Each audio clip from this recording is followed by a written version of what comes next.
One of the biggest problems with data being exchanged between companies is that it's a vital resource for their operations. It contains many private as well as confidential types of information. This information has to be protected and maintained in a private and confidential manner while still providing value to partners and collaborators. In order to share this information, eventually somebody is going to have to hand a hard drive over to IT or through legal, and this can be a long, cumbersome process.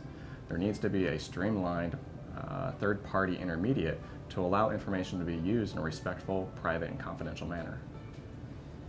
Sure. So data today is exchanged physically. It's aggregated in the data lakes, it's put in the data clouds. What people don't understand is that this information is all of a sudden exposed and is out of the purview and control of IT and of companies that need to be able to protect this information.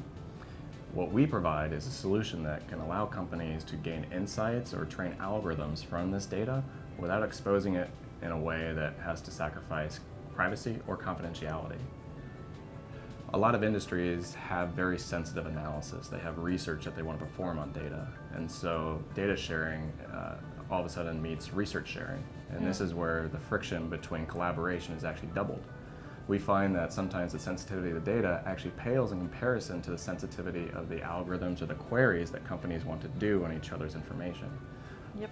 Pharmaceutical, biotech companies is a great example of this. They don't want to tell each other the patients they're going after, the drugs of interest, the potential gene variants of interest.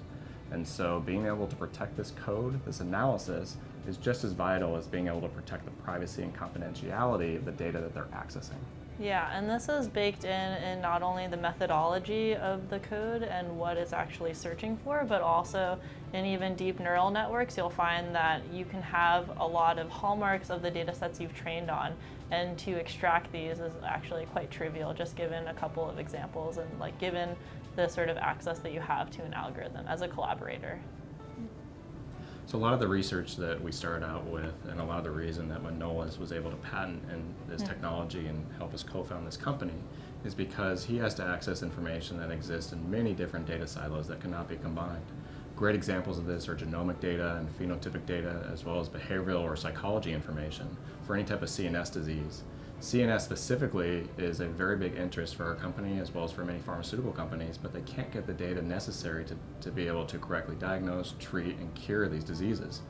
However, if you can actually perform analysis in a way that keeps data private and confidential, but also within its data silos, then you start combining insights and discoveries from all this various different information so you can actually be able to cure disease in a new way that wasn't previously possible.